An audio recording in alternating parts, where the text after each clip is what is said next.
बहू, ओ बहू, कहाँ मर गई? कमला ने आवाज लगाई। वो अभी सारा काम निपटाने के बाद नहाने के लिए गई थी और सास की हर 2 मिनट में ऐसी आवाज सुनने को उनकी आदत पड़ चुकी थी। जरा सी नजरों के सामने से हटी कि सास चिल्लाना शुरू कर देती। इस बार आवाज कुछ ज्यादा तेज थी, कोई अनहोनी ना हो गई हो। उसने जैसे तैसे अपने ऊपर तो मग पानी डाला और कपड़े पहनकर बाथरूम से दौड़ते हुए सास के कमरे में पहुंची। अरे मरी, तुझसे एक काम भी ठीक से नहीं होता? कमला देवी फिर से चिल्लाई। क्या हुआ माँ जी? उसने डरते डरते पूछा। हुआ क्या, दिखता नहीं? कम वक्त ये कमरे में पानी पड़ा है। आज पोछा नहीं लगाया था क्या? अभी कहीं मैं गिर जाती तो मेरी मेरी हड्डी पसली टूट जाती। कमला देवी ने चिल्लाकर कहा। लगाया तो था माँ जी, उसने धीरे से कहा। तो ये कहाँ से आ गया? हे भगवान, मेरी तो किस्मत ही फूटी है जो ऐसी लड़की पर मेरा बेटा लट्टू हो गया। ना जाने कहाँ से बड़े बड़े घरों से उसके लिए रिश्ते आ रहे थे। अच्छा, अब चल जल्दी से इसे साफ कर दे, सास ने चिल्लाते हुए कहा। उसको पता था कि नहाने जाने से पहले ही उसने पूरा घर साफ किया और ये पानी जानबूझकर उसकी सास ने ही उसे तंग करने और ताने सुनाने के लिए गिराया है। फिर भी उसने बिना कुछ बोले गिरे पानी को साफ कर दिया और अपने कमरे में आकर थोड़ा आराम करने बैठ गई और सोचने लगी, सास की चिल्लाहट अब कौन से काम के लिए बुलाने वाली होगी। उसके लिए ये कोई आज की बात नहीं थी।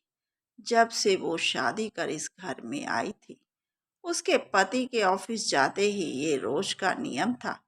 आज किसी बात पर, कल किसी बात पर, बस उसकी सास को एक बहाना चाहिए था।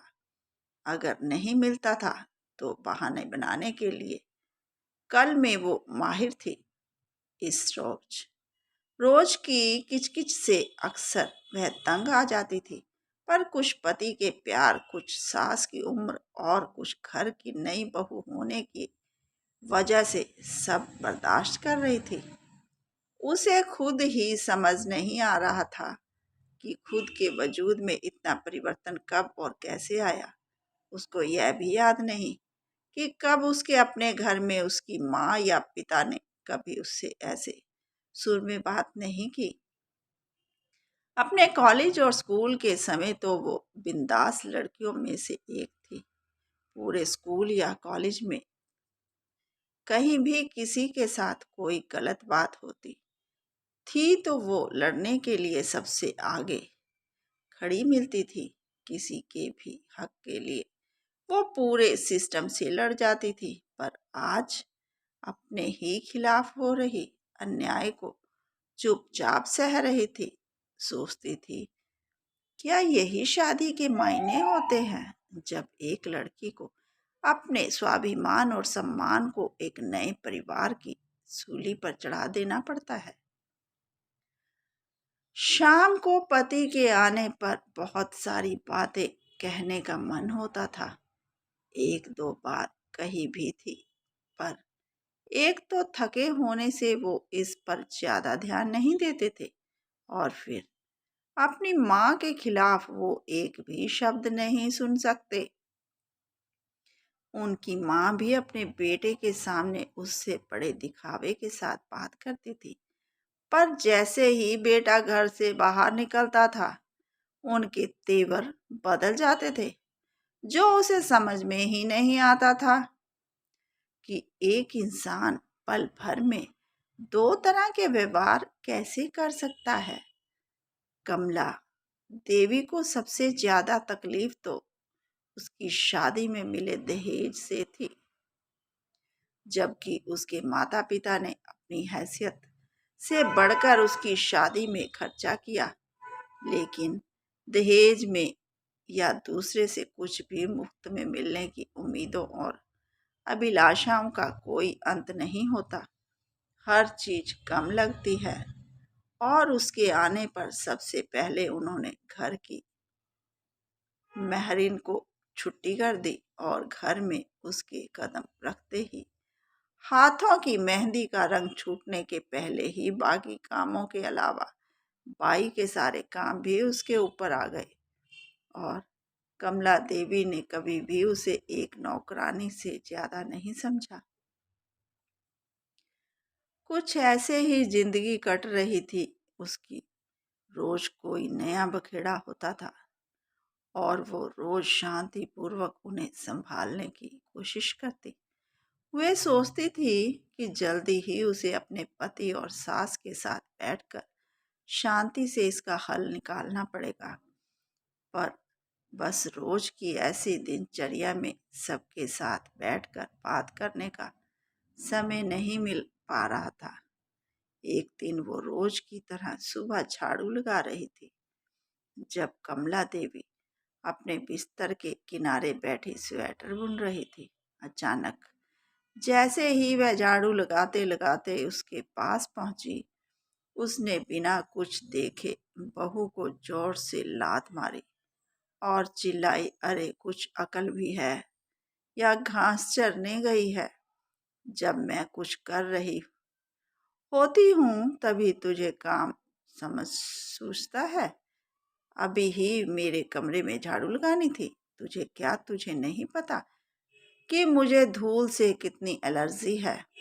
ये आज का नया बहाना था उसे तंग करने का, क्योंकि घर में रोज ही ऐसे ही काम होते थे और पहले कभी भी ऐसी कोई बात नहीं हुई थी। फिर वो भी अपनी सास के व्यापार को जानते हुए बहुत संभल के काम करती। वो उनके द्वारा दिखाई जगह पर सफाई के लिए जैसे ही थोड़ा झुकी, ना जाने किस झोंक में कमला देवी ने जोर से पैर फैलाया और वह बहू के कंधे पर जा लगा। जब तक वो खुद को संभालती, उसका सिर सामने की दीवार से टकराया और गिर पड़ी। कमला देवी चिल्ला उठी, क्या हुआ? कलमुही मर गई क्या? उठ क्यों नहीं रही? बचा हुआ काम कौन करेगा? चल उठ। वो उनकी कुछ बातें सुन तो रही थी पर समझ में कुछ नहीं आ रहा था और बड़ी हिम्मत करके जैसे तैसे वो उठने की कोशिश कर रही कि कमला देवी ने फिर ठोकर मार दी और सिर दोबारा दीवार से टकरा गया। इस बार बहू बेहोश हो गई थी। सास बड़बड़ाते हुए उसे कोसती रही।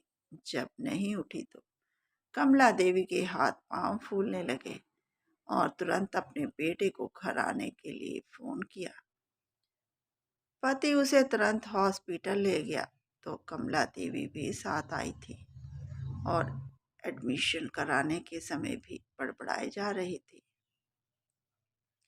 सब पता है इसके चरित्र का, सब कराने और मुझे तंग करने के नाटक हैं इसके, जिससे घर में कोई काम ना करना पड़े और हम सब इसकी सेवा करें। यूं तो उसका बेटा काफी दिनों से घर में जो चल रहा था सब देख रहा और समझ रहा था, पर आज माँ के ऐसे व्यंग देखकर कुछ ज्यादा ही परेशान हो गया। लेकिन इस समय उसे अपनी पत्नी की जान बचाने की पड़ी थी।